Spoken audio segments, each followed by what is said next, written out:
तो basic maths का part 2 में आपका वेलकम है। तो इससे पहले पार्ट 1, जिसने पार्ट 2 नहीं देखा है पार्ट 1 देख लें पहले, तो ये ज़्यादा बेटर समझ में आएगा। तो हम लोग एडिशन, सब्सट्रैक्शन, डिवीज़न और मल्टीप्लिकेशन की बात कर रहे थे बेसिक मैथ्स में। तो हमने लास्ट वीडियो में देखा था नंबर्स का एडिशन, सब्सट्रैक्शन, मल्टीप्लिकेशन और डिवीज़न, और इस वीडियो में हम लोग देखेंगे डेसिमल का। फ्रैक्शंस का भी देख चुके हैं हम, तो डेसिमल्स का देखेंगे। तो डेसिमल्स को स्टार्ट करते हैं हम लोग। सबसे पहले डेसिमल, ठीक है, इसका एडिशन, सब्सट्रैक्शन और थोड़ा बहुत कन्वर्जन भी देख लेंगे हम लोग, ठीक है। सबसे पहले तो फ्रैक्शन जो है उसको हम डेसिमल में कैसे कन्वर्ट करें ये मैं बता दूं। जैसे कि 1/2 इसको डेसिमल में कैसे कन्वर्ट किया जाता है, तो 1 को 2 से डिवाइड किया जाएगा। क्योंकि 1 छोटा है 2 से, तो हम पॉइंट लगाएंगे और पॉइंट लगा के इसको 10 कर देंगे और 10 करके 2 5 जा 10 कर देंगे। ये हो जाएगा आपका कन्वर्जन 0.5। तो फ्रैक्शन को हम लोग डेसिमल में कन्वर्ट करके भी उसका हम कैलकुलेशंस कर सकते हैं, ठीक है। सपोज़ 3/2 है। एक ये जो पहले वाला था ये प्रॉपर फ्रैक्शन है, ये इम्प्रॉपर फ्रैक्शन है। इसको भी डिवाइड ऐसे ही किया जा सकता है 2 और 2 1 जा 2 और यहाँ पे 1 आ गया रिमाइंडर। देखिए इसको अगर इस फ्रैक्शन को अगर मिक्स फ्रैक्शन में हमको लिखना हो, ठीक है, तो हम रिमाइंडर के साथ लिखते हैं। जैसे कि इसको हम कैसे लिख सकते हैं, और रिमाइंडर को सबसे ऊपर, ये क्वेश्चन जो है इसको आगे, और जो डिवाइड कर रहा है वो सबसे नीचे, ठीक है। तो ये हमारा यहाँ पे कन्वर्जन था, इसको हम मिक्स फ्रैक्शन के कन्वर्जन में कर दिया।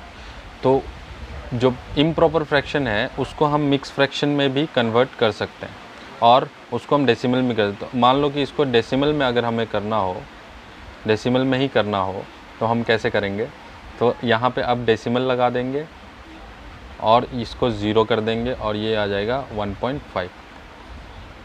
तो सॉरी, ये आपका 1.5। तो 3/2 को हम मिक्स फ्रैक्शन में 1 और 1/2 लिख सकते हैं और डेसिमल में इसको 1.5 लिख सकते हैं। अच्छा, जो प्रॉपर फ्रैक्शन है जो 1/2 है, इसका हम मिक्स फ्रैक्शन नहीं लिख सकते हैं। मैंने पहले भी बताया था मिक्स फ्रैक्शन के लिए इम्प्रॉपर फ्रैक्शन होना चाहिए, ठीक है। तो ये हमारा डेसिमल में कन्वर्जन बता दिया मैंने, ठीक है। अब डेसिमल से वापस कैसे फ्रैक्शन में कन्वर्ट किया जाता है वो भी मैं बता देता हूँ। ये तो हो गया फ्रैक्शन से डेसिमल कन्वर्जन, और वापस से मैं आपको बता देता हूँ किस तरीके से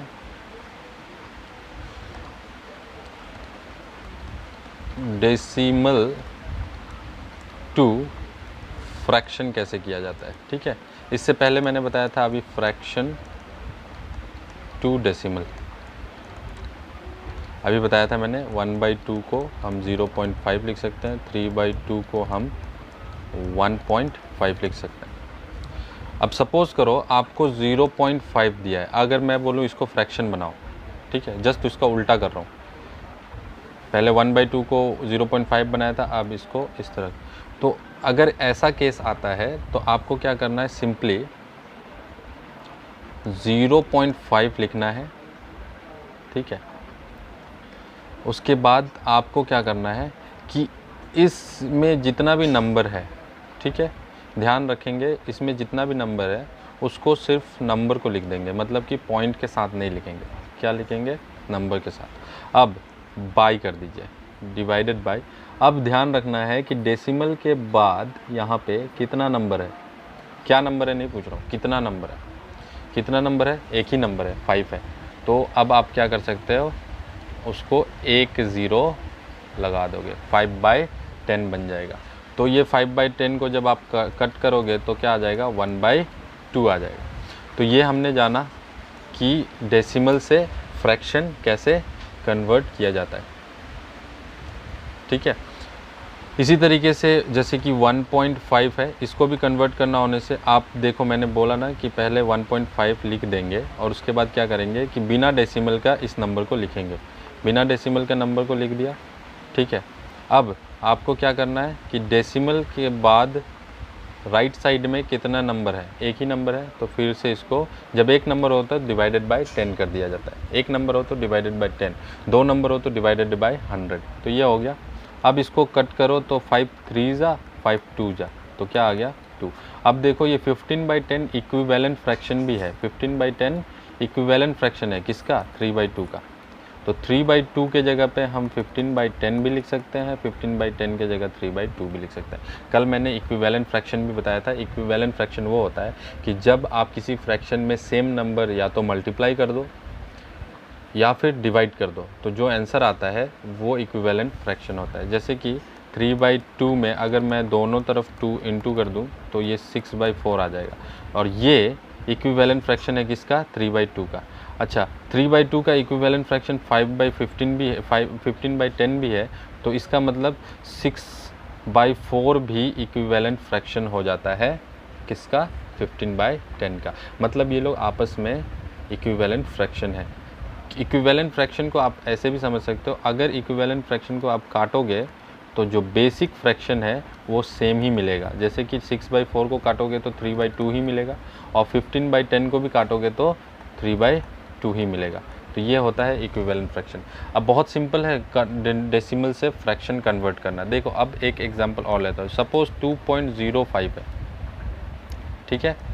अच्छा, ज़ीरो अगर नंबर के बीच में रहता है, ठीक है, तो हम उसको काउंट करते हैं। ज़ीरो अगर नंबर के बीच में नहीं है तो हम उसको काउंट नहीं करेंगे। मतलब कि जैसे कि सपोज़ करो ये यहाँ पे देखो 2 और 5 के बीच में है ज़ीरो, तो हम इसको जब फ्रैक्शन बनाएंगे तो हम 205 पूरा लिखेंगे, ठीक है।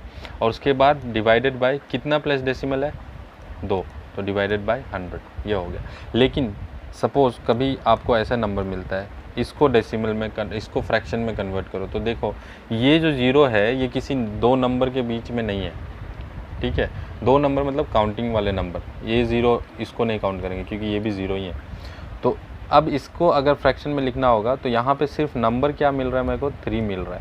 अगर ज़ीरो नंबर दो नंबर के बीच में सैंडविच बन रहा है तभी उसको लेंगे, अदरवाइज़ नहीं लेंगे। तो 3/, इसको लिखना होगा तो क्या लिखेंगे, 3/, और यहाँ टोटल डेसिमल प्लेसेस कितना है। हाँ, डेसिमल काउंट करते समय में ज़ीरो को हमको काउंट करना है, ठीक है। डेसिमल काउंट करते समय में, वो भी कब, जब ज़ीरो डेसिमल में नंबर के अंदर हो। तो एक एग्जांपल बता देता हूँ, जैसे कि ये हो गया, इसको हम लिख सकते हैं 100। लेकिन कभी कभी आपको मिले ऐसा नंबर मिलता है, ठीक है। तो डेसिमल के बाद वाला ज़ीरो जो होता है ना, ये नंबर के बीच में अगर नहीं है तो इसको काउंट करने की ज़रूरत नहीं होती है, ठीक है। तो यहाँ पे हम एक ही प्लेस डेसिमल मानेंगे, यहाँ पे 2 प्लेस डेसिमल मान रहे थे, यहाँ पे एक ही प्लेस डेसिमल मानेंगे, ठीक है। तो ये जो है डेसिमल से फ्रैक्शन का कन्वर्जन है। अब मैं आपको 1-2 क्वेश्चन दे देता हूँ, आप इसको अपने होमवर्क के तौर पे रख लीजिए।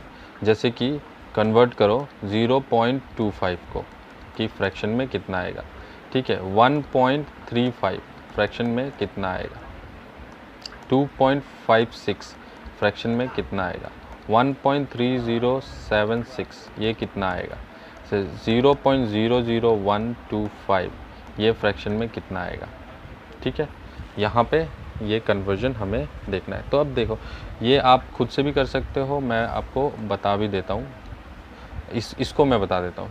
पहले वाला केस में 2 नंबर है, पहले तो नंबर लिख देंगे 25, और कितना प्लेस डेसिमल है, 2 ही प्लेस डेसिमल है, तो हम इसको क्या करेंगे, 100 लिख देंगे। तीसरे वाले में 3 नंबर है तो 135 पूरा लिखेंगे, सेकेंड वाले में सॉरी। और डेसिमल के बाद कितना नंबर है, 2 नंबर है, तो हम 2 प्लेस डेसिमल। यहाँ पे कितना है 2.56, यहाँ पे 3 नंबर है 256, और इसके बाद डेसिमल में 2 नंबर है, ये कर देते हैं। और नेक्स्ट वाले केस में 76, यहाँ देखो, यहाँ टोटल नंबर है 13076। देखो 0 सैंडविच है इसीलिए इसको हम ले लेते हैं। अब यहाँ पे 4 0, तो 4 0 लगा देंगे, जितना प्लेस डेसिमल होता है उतना 0 लगा देते हैं, ठीक है। नेक्स्ट इसमें देखो, यहाँ पे एक्चुअली नंबर, इसको नंबर नहीं लिखेंगे क्योंकि ये दो नंबर के बीच में नहीं है, दो नंबर के बीच में नहीं है, तो सिर्फ यहाँ पे 125 ही रहेगा डिवाइडेड बाय। अब डेसिमल काउंट करते समय 0 को काउंट करेंगे, कितना डेसिमल है 5, तो 5 0 लगा देते हैं। ये इसका डेसिमल फ्रैक्शन है। कट करो और इसको और छोटा फ्रैक्शन बना सकते हैं, ठीक है। तो यहाँ ये कन्वर्जन हो गया। अच्छा, अब अगर मेरे पास कोई नंबर है 12500, यहाँ देखो ये जो डेसिमल के बाद जो 0 है, नंबर के बाद जो 0 आता है उसको हम काउंट नहीं करते, तो यहाँ पे ये नंबर जो होगा 125 ही होगा, ठीक है। देखो जब ऊपर का नंबर काउंट करना होता है तो आपको कोई 0 काउंट करने की ज़रूरत नहीं है, आगे वाला भी नहीं पीछे वाला भी नहीं, ठीक है। डेसिमल काउंट करते समय में हम 0 को काउंट करते हैं, ठीक है। तो यहाँ तो डेसिमल काउंट करते समय भी उस 0 को काउंट करेंगे जो डेसिमल और नंबर के अंदर है, अदरवाइज़ नहीं काउंट करेंगे। तो यहाँ कितना है 3 ही नंबर है, तो ये इसका फ्रैक्शन बन जाता है, ठीक है। अब ये तो हो गया डेसिमल का फ्रैक्शन। अब देखते हैं एडिशन। डेसिमल का एडिशन कैसे करते हैं। तो सपोज़ करो मेरे पास नंबर है 2.56 प्लस 0.25। एडिशन करते समय में हमको क्या करना है, पहले हम 2.56 को लिख लेंगे, उसके बाद उसके जस्ट नीचे 0.25 को लिखेंगे। लेकिन ध्यान ये रहना चाहिए कि ये जो डेसिमल है, दूसरे वाले का नंबर का भी डेसिमल यहीं आना चाहिए, इस डेसिमल के नीचे आना चाहिए एग्जैक्टली। अब डेसिमल के नीचे वाले नंबर में डेसिमल के आगे क्या है 0 है, तो 0 लगा दो। पीछे क्या है 25, तो ये लगा दो। अब प्लस करेंगे, अब जैसे नॉर्मल प्लस करते हैं वैसे ही प्लस करना है। तो 6 + 5 11, 1 यहाँ गया, 5 6, 6 + 2 8। अब पॉइंट जिस जगह पे है वहीं रहेगा, फिर 8, 2 और 0 प्लस होकर 2.81 इसका आंसर आ जाता है, ठीक है। ये पहला क्वेश्चन का। सेकंड क्वेश्चन, अगर मान लो मेरे पास है 11.235 प्लस 1.60, इसको प्लस करना है, तो आपको पहले क्या करना होगा 11235 को लिखेंगे और दूसरे वाले नंबर को ऐसे मत लिख देना, ये नहीं होता है, ऐसा प्लस नहीं होता, ठीक है। ध्यान क्या रखना है, कैसे लिखना होता है, डेसिमल को डेसिमल के नीचे लिखेंगे, मतलब डेसिमल यहाँ आएगा, ठीक है। अब डेसिमल के आगे क्या नंबर है 1 यहाँ होगा और 6 यहाँ होगा और 0 यहाँ होगा, ठीक है। अब प्लस कर दो, तो 538.21 ये इसका आंसर हो जाता है। तो ध्यान क्या रखना है, सब्सट्रैक्शन हो या एडिशन हो, सब्सट्रैक्शन में भी यही काम करेंगे, सब्सट्रैक्शन में भी यही काम करेंगे। सपोज़ पहले वाला नंबर को देख लो 2.56 0.25, इसको सब्सट्रैक्ट करना है। अगर सब्सट्रैक्ट करना है तो 2.56 और 0.25 को माइनस करने के लिए वैसे ही जैसे प्लस में हमने अरेंजमेंट किया था वैसे ही करेंगे, सेम टू सेम। तो ये आ जाएगा 1, ये आ जाएगा 3 और यहाँ 2, 2.31, ये इसका आंसर हो जाता है, ठीक है। सेकंड क्वेश्चन, अगर इसी में 11.235 प्लस 1.60, अच्छा जब भी हम ना डेसिमल को रीड करते हैं तो ऐसे करते हैं, जो डेसिमल से पहले वाला नंबर होता है उसको 1 2 3 जैसे काउंट करते हैं वैसे ही काउंट करेंगे। जैसे 11 है तो 11 बोलेंगे, लेकिन पीछे वाला नंबर इसको नहीं बोलेंगे 235, इसको 11.235 ही बोलेंगे, ठीक है। नंबर को नंबर इंडिविजुअली नंबर से पुकारते हैं, ठीक है। नंबर अब देखो यहाँ माइनस करना है, सपोज़ सेकंड क्वेश्चन में माइनस करना है, तो माइनस क्या करना है, हम क्या करेंगे 11.235 और जैसे अरेंजमेंट किया था प्लस के लिए वैसे ही करना है, -5। ये तो यहाँ तो कुछ है नहीं, ठीक है, तो ये 5 का 5 उतर जाएगा। यहाँ 3 से 0 माइनस होगा तो 3 ही रहेगा। 2 से 6 माइनस होगा तो यहाँ से कैरी ओवर कर लेंगे 1, 12 से 6 गया 6, अब ये हो जाएगा 10, 10 से 1 गया 9, 9.635 इसका आंसर है, ठीक है। तो कंफ्यूज नहीं होना है, इसको थोड़ा सा प्रैक्टिस कर लेना। जिसका मैथ्स बहुत वीक है वो उनके लिए बता रहा हूँ ये कि बहुत ही इम्पॉर्टेंट है आप लोगों के लिए, आप इसको ज़रूर प्रैक्टिस करिए, ठीक है। ये तो हो गया एडिशन और सब्सट्रैक्शन। अब हम बात करेंगे मल्टीप्लिकेशन की। भाई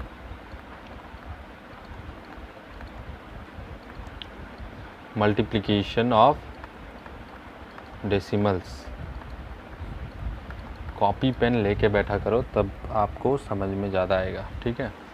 मल्टीप्लिकेशन ऑफ डेसिमल, मल्टीप्लिकेशन बहुत ही सिंपल है, आपको सिर्फ यह याद रखना है।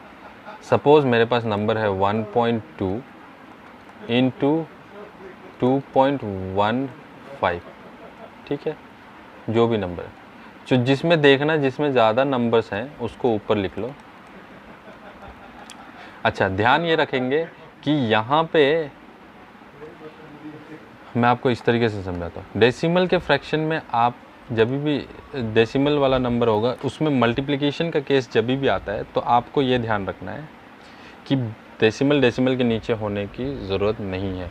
अब ज़रूरत नहीं, पहले ज़रूरत था किसमें, एडिशन और सब्सट्रैक्शन में। यहाँ कोई ज़रूरत नहीं होता। यहाँ आप सिंपली इसको 12 अज्यूम करो, इसको 215 अज्यूम करो, और जैसे आपको 12 और 225 का 215 का मल्टीप्लिकेशन आता है वैसे ही मल्टीप्लाई करो, ठीक है। डेसिमल को बिना देखे, क्या करना है आपको, डेसिमल को देखना ही नहीं। बहुत लोग कंफ्यूज है, डेसिमल कहाँ है, यहाँ है। डेसिमल को देखो ही मत, बस सिंपल 215 और 12 को मल्टीप्लाई कर दो, ठीक है। तो ये 5 2 जा 10, ये आ जाएगा 1, 2 1 जा 2, और एक यहाँ आ गया 3, ये हो गया 4, ये आ जाएगा 215, प्लस करो 8 2। हाँ, अब आपको इसका आंसर लिखते समय में आंसर तो होगा 2580, लेकिन ध्यान क्या रखना है, अब डेसिमल लगाना पड़ेगा। अब डेसिमल कहाँ लगेगा, तो याद रखो कैसे डेसिमल लगता है। अब आंसर में डेसिमल कैसे लगता है, तो यहाँ काउंट करेंगे कितना डेसिमल है पहले वाला नंबर में। यहाँ जैसे कि ये 250 में कितना डेसिमल है, 2। यहाँ कितना डेसिमल है, 1। तो टोटल मिला के कितने डेसिमल प्लेस हो गए, 3। अब आपको इधर से काउंट करना है 1 2 3, इस तीसरे को छोड़ के ये बीच में आपको डेसिमल लगा देना है, ठीक है। ये है मल्टीप्लिकेशन की जो रूल है वो मैंने आपको बता दिया। अब सपोज़ एक एग्जांपल और देता हूँ, 245 इंटू 0.2 सपोज़, ठीक है। 245 इंटू 0.245 को 2 से मल्टीप्लाई कर लो, तो 2 से मल्टीप्लाई करें 10 1 8 9 हो जाएगा, और ये हो जाएगा 4, ठीक है। तो आंसर आ जाएगा 490। लेकिन अब आपको क्या करना है, यहाँ एक डेसिमल है, यहाँ 2 डेसिमल, टोटल कितने हो गए, 3 प्लेसेस हो गए। अब आपको यहाँ से काउंट करना है 1 2 3, तो डेसिमल अब यहाँ लगेगा, ठीक है, यहाँ। अब ये हो जाएगा 0.490 इसका आंसर, ठीक है। बहुत ही सिंपल है, बस जस्ट प्लस करते जाना है, प्लस करते जाना है, काम ख़त्म। बहुत ही इजी है, ठीक है, बहुत इजी है ये। अब क्वेश्चन नंबर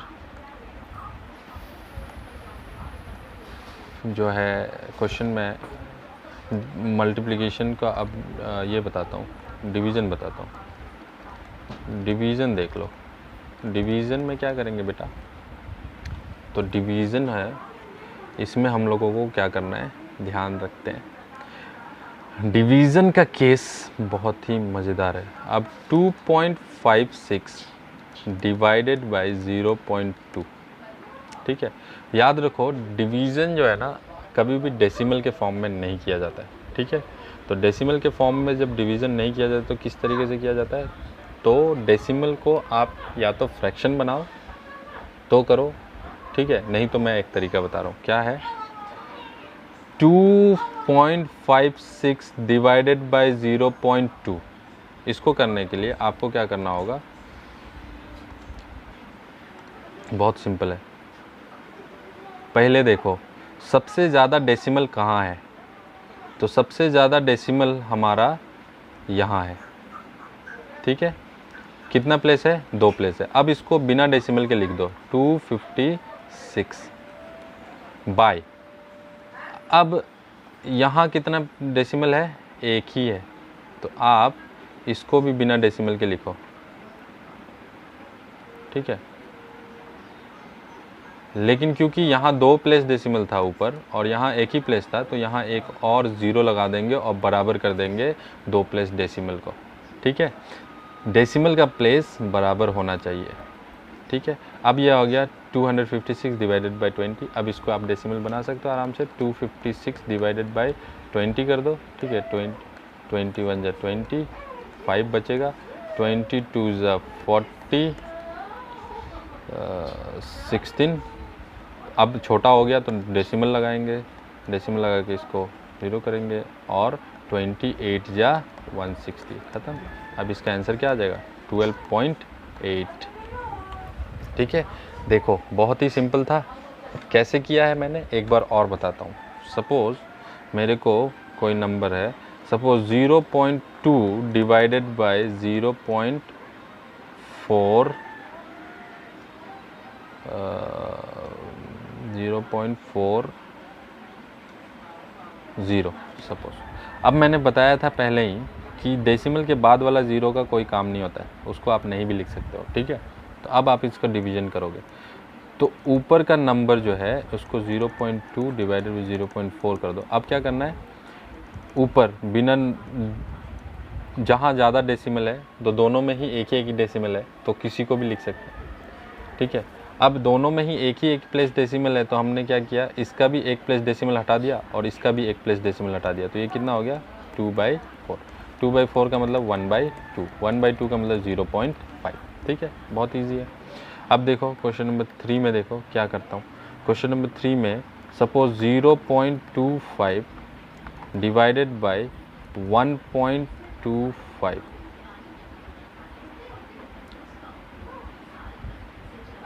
सपोज 1.255।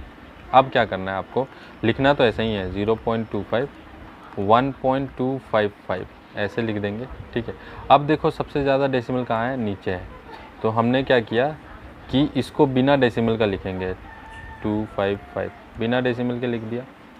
अब ये तीनों, यहाँ कितना डेसिमल था, 3 था, ऊपर कितना डेसिमल है, 2 ही है, तो इसको भी पहले बिना डेसिमल के लिखो।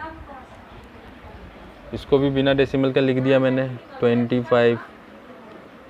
अब क्या करना है, क्योंकि नीचे 3 प्लेस डेसिमल था, ऊपर 2 ही प्लेस डेसिमल लिखा हमने, तो यहाँ पे एक क्या करेंगे, हम 0 लगा देंगे पीछे। ठीक है, तो ये हो जाएगा आंसर 250 डिवाइडेड बाई 1255। अब इसको कट कर लो 5 से, ऐसे छोटा छोटा कर लो, इतना तो आप कर ही सकते हो, ट्राई कर लेना इसको। ठीक है, तो ये हो गया डेसिमल का डिवीज़न, डेसिमल का डिवीज़न। चलो, और अगर आपको डाउट है तो आप मेरे से कांटेक्ट कर लो, मेरा नंबर है। ठीक है, ऐप में, अगर आप ऐप में देख रहे हो तो ऐप में भी मेरा नंबर है, अदरवाइज़ यूट्यूब पे देख रहे हो तो यूट्यूब में भी मेरा नंबर है। ठीक है,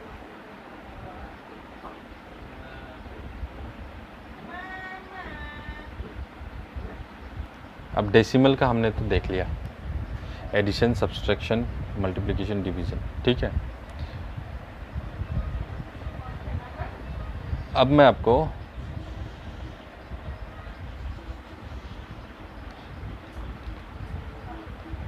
अलजेब्रा का एडिशन, सब्सट्रैक्शन, डिवीज़न और मल्टीप्लिकेशन बताऊंगा।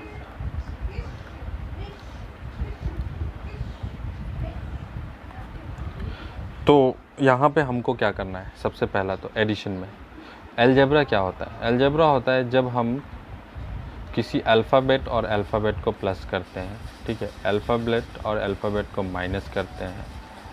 ठीक है, और अल्फ़ाबेट और अल्फ़ाबेट को इनटू करते हैं, अल्फ़ाबेट अल्फ़ाबेट डिवाइड करते हैं, तो क्या करेंगे।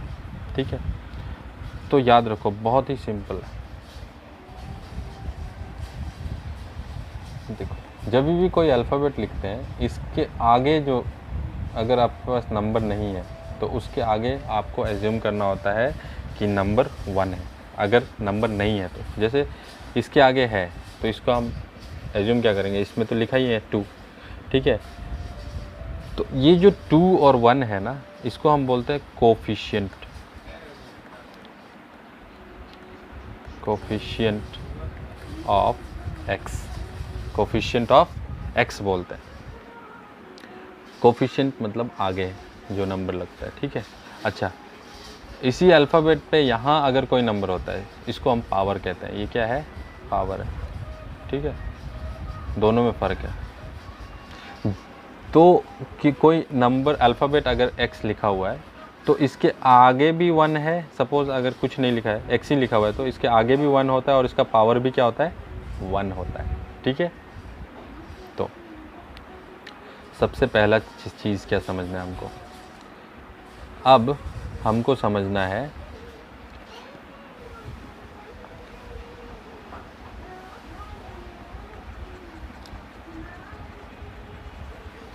अलजेब्रा। अलजेब्रा में हमको समझना है इक्वेशन। इक्वेशन को इस तरीके से समझ सकते हैं। इक्वेशन नहीं समझाता हूँ अभी, जस्ट अलजेब्रा ही समझा रहा हूँ, ठीक है। तो सबसे पहले आप समझिए like term, like term, unlike term, ठीक है। If power of the alphabet नाम से बोल रहा हूँ मैं, ऐसे तो वेरिएबल कहते हैं उसको, ठीक है। अल्फ़ाबेट मैं आपको बता रहा हूँ, सिंपली इसको समझा रहा हूँ। अल्फ़ाबेट इज़ सेम, अगर सेम है तो उसको हम लाइक टर्म कहेंगे, ठीक है। अनलाइक टर्म जस्ट इसका उल्टा, इफ पावर इज़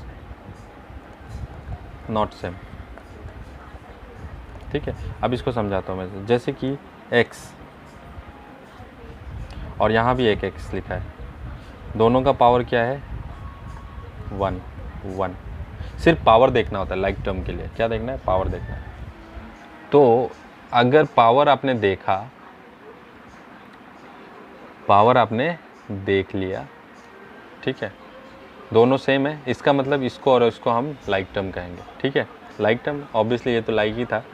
अब दूसरा एग्जांपल में देख लो तो और पता चल जाएगा। जैसे x एंड 2x, देखो यहाँ पावर 1 है और इसमें भी x का पावर 1 है। कोफिशिएंट से कोई लेना देना नहीं, कोफिशिएंट कुछ भी हो सकता है, ठीक है। तो इसको हम क्या कहेंगे? ये भी लाइक टर्म है, ठीक है। अनलाइक टर्म किसको कहेंगे? जैसे x है एंड एक्स स्क्वायर। अब देखो यहाँ पावर 1 है और यहाँ पावर 2 है, ये हो गया एक्स स्क्वायर, ये हो गया अनलाइक। है तो एक्स एक्स ही है लेकिन पावर अलग अलग है, इसीलिए हम इसको अनलाइक टर्म कहते हैं। ये मैं लाइक टर्म और अनलाइक टर्म क्यों समझा रहा हूँ? क्योंकि यही है आपका एडिशन, सब्सट्रैक्शन, डिवीजन और मल्टीप्लिकेशन का मूल मंत्र, ठीक है। लाइक टर्म और अनलाइक टर्म आपको समझना होगा। अब अगर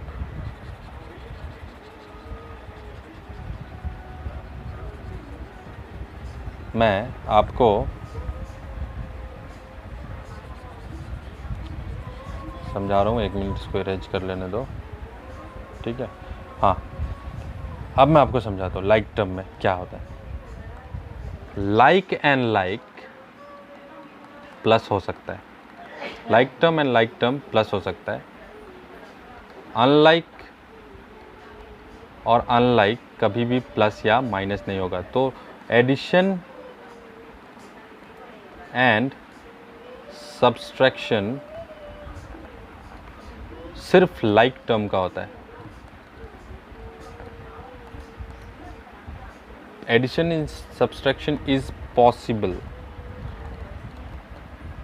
only in like terms. Like terms के अलावा आप किसी को ऐड नहीं कर सकते हो, ठीक है, ठीक है। हाँ, मैं क्या बोल रहा था? लाइक टर्म प्लस किया जाता है। एडिशन और सब्सट्रैक्शन लाइक टर्म में पॉसिबल है, अदरवाइज हम एडिशन और सब्सट्रैक्शन नहीं कर सकते हैं, ठीक है। अगर लाइक टर्म नहीं है तो एडिशन नहीं होगा। जैसे कि x प्लस 2x ऐड हो जाएगा, ठीक है, लेकिन x plus X square add नहीं हो सकता। इसका answer X square plus X ही रहेगा, मतलब ये और शॉर्ट नहीं हो सकता। लेकिन x प्लस 2x ये हो जाएगा 3x। एडिशन कैसे करते हैं वो भी बता दे रहा हूँ मैं आपको, ठीक है। पहले तो पॉसिबिलिटी क्या है, ठीक है। अच्छा, अनलाइक टर्म जो है वो मल्टीप्लाई भी हो सकता है एंड डिवाइड हो सकता है, ठीक है। अनलाइक टर्म मल्टीप्लाई और डिवाइड हो सकता है। और लाइक टर्म जो है एडिशन, सब्सट्रैक्शन, मल्टीप्लिकेशन, यहाँ मैं फिर से लिख देता हूँ, लाइक टर्म में एडिशन पॉसिबल है, सब्सट्रैक्शन पॉसिबल है, डिवीज़न पॉसिबल है और मल्टीप्लिकेशन भी पॉसिबल है। मतलब प्लस कर सकते हैं, माइनस कर सकते हैं, डिवाइड कर सकते हैं और मल्टीप्लाई कर सकते हैं।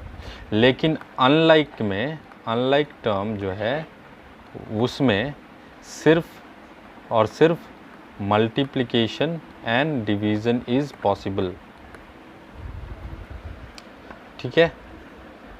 तो अनलाइक टर्म में चारों ऑप्शन खुले रहते हैं, अनलाइक टर्म में दो ही ऑप्शन खुले रहते हैं। अब मैं आपको लाइक टर्म्स तो समझा दिया मैंने, अब मैं आपको ये समझाता हूँ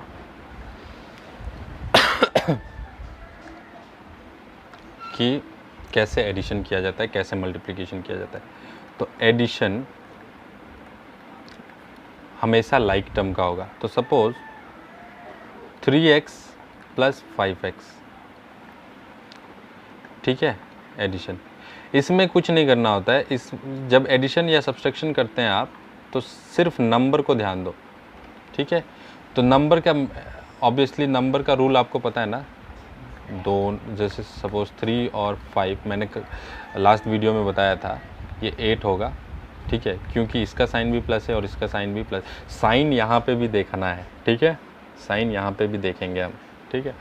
तो 3 + 5 + 8, ठीक है, तो इसका आंसर क्या होगा 8। और दोनों का x में x और x को प्लस नहीं कर देते, x के बदले x ही रहता है, ठीक है। लाइक टर्म है, एक ही बार x लिखेंगे, ठीक है। 8x इसका आंसर है। तो सिर्फ आगे के किसको, कोफिशिएंट को प्लस कर दिया लाइक टर्म में, आगे के कोफिशिएंट को प्लस कर दिया और काम ख़त्म, 8x। अब सपोज करो यही क्वेश्चन -3x और +5x होता तो तुमको पता है कि एक माइनस और एक प्लस तो सब्सट्रैक्शन में जाता है। सब्सट्रैक्शन मतलब 2 और हाईएस्ट का साइन ले लेंगे +2, तो इसका आंसर क्या होगा +2। और दोनों के बदले x हमने लिख दिया। अब इसको ऐसे समझो, कभी कभी बच्चे क्या करते हैं 2x² लिख देते हैं, ठीक है। तो मैं बताता हूँ, अगर आपके पास एक एप्पल है और मेरे पास 2 एप्पल है, अगर मैंने पूछा कि हमारे पास कितने एप्पल होंगे तो आप क्या करोगे, आप क्या बोलोगे 3 एप्पल, है ना।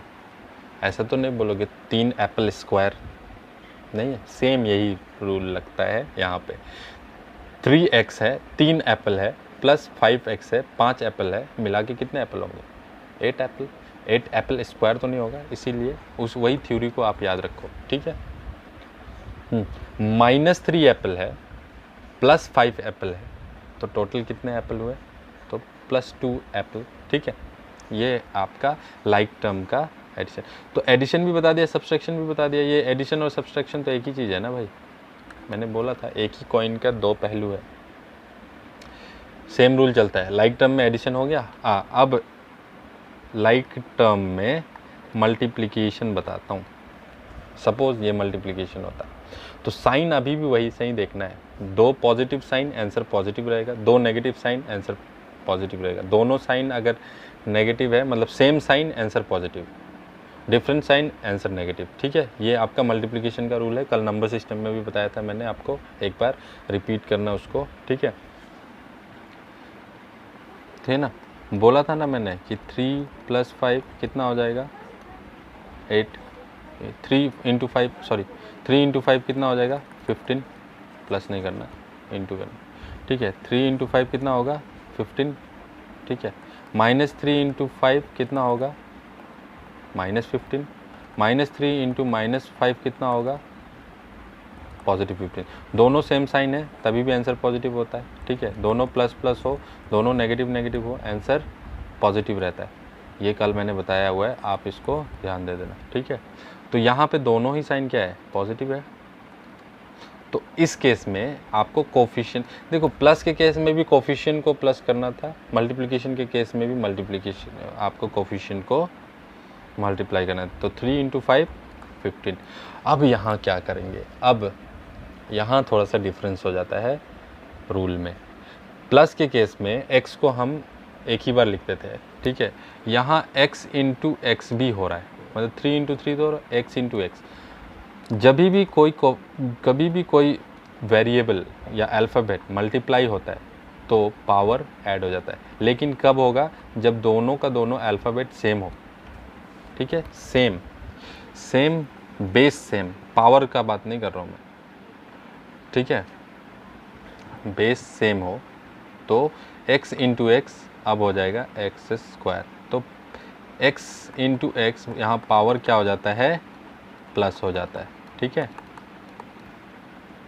अच्छा, x × y ये अलग अलग है, इसको बोल रहा हूँ मैं, ये वेरिएबल अलग है, ये वेरिएबल अलग है, इसका साथ कुछ भी नहीं हो सकता, इसको मल्टीप्लाई हम x y ऐसे ही रखेंगे, ठीक है। मैंने अनलाइक टर्म में भी बोला ना कि अनलाइक टर्म में भी आपका मल्टीप्लिकेशन हुआ है, और लाइक टर्म, ये तो लाइक टर्म था क्योंकि पावर सेम है तो एडिशन कर दिया, ठीक है, पावर को एडिशन कर दिया। अब डिवीज़न भी इसी तरीके से करेंगे। Suppose 3x divided by 5x, तो इसको पहले ऐसे करो, 3x divided by 5x, x cancel हो जाएगा, ठीक है, पावर माइनस होता है, मतलब कि इसको इस तरीके से समझो, मल्टीप्लिकेशन में पावर प्लस होता है, डिवीज़न में पावर माइनस हो जाता है, ठीक है। तो suppose 5x divided by 2x, तो 5x 2x, ठीक है। अब आप इसको ऐसे कर लो, 5/2 कर लो, और यहाँ जो x है ना उसको एक ही बार लिखो, और दोनों का पावर कितना है, एक का पावर 1 था, -1, कितना हो गया 5/2, x का पावर 0, 5/2 x का पावर, किसी भी चीज़ का पावर 0 हो जाए तो उसका आंसर 1 आता है, ठीक है। पावर 0 मतलब आंसर 1, चाहे 2 का पावर 0 आंसर 1, 3 का पावर 0 आंसर 1, 5 का पावर 0 आंसर 1, x का पावर 0 आंसर 1। तो अब आंसर क्या आ गया 5/2, या फिर इसको सिंपल लैंग्वेज में x कैंसिल हो गया बोलते हैं, ठीक है। चलो ठीक है, अब ये तो लाइक टर्म्स की बात थी, अनलाइक टर्म्स में चलते हैं। अनलाइक टर्म्स में एडिशन नहीं होता है, जैसे कि 2x² प्लस 3x। अब यहाँ पावर ये 2 है, यहाँ 1 है, ये कुछ नहीं होगा, एडिशन नहीं होगा, 2x² प्लस 3x, दैट्स यही रहेगा, माइनस भी नहीं हो सकता है, ठीक है। लेकिन 2x² इंटू 3x इंटू हो सकता है, ठीक है। अब यहाँ पे ध्यान क्या रखना है, लेकिन जो वेरिएबल है वो सेम होना चाहिए, मतलब x और x ही होना चाहिए, ठीक है। तो इसका कोफिशिएंट को पहले मल्टीप्लाई कर दो, 6 आ जाएगा, फिर x और x² और एक का पावर 1 है, दोनों का पावर को प्लस कर दिया हमने, तो x³, आंसर क्या आ जाएगा 6x³, ठीक है। क्लियर, बहुत बढ़िया। तो यहाँ हमने अलजेब्रा भी सीखा है, अब बेसिक तो सीख लिया हमने, ठीक है। अब कोई भी आपको क्वेश्चन और डाउट हो तो आप मेरे को ज़रूर बताइए कि सर मेरे को इस चीज़ में डाउट है, या फिर मैं तो यहाँ पे बेसिक मैथ्स में मैंने एडिशन, सब्सट्रैक्शन, कैलकुलेशन ये सब चीज़ बता दिया आपको, ठीक है। अब अगर आपको कोई भी डाउट है तो आप मेरे से सवाल पूछ सकते हैं, कमेंट में भी सवाल डाल सकते हैं। चलिए, तो इसका जो है मटेरियल भी मैं आपको, प्रैक्टिस मटेरियल भी मैं आपको दे दूंगा, आप इसको प्रैक्टिस भी कर सकते हैं। तो आज के लिए हम लोग इतना ही रहने देते हैं। नेक्स्ट वीडियो में हम लोग HCF LCM सीखेंगे, HCF और LCM किस तरीके से निकाला जाता है, ठीक है। चलिए, थैंक यू।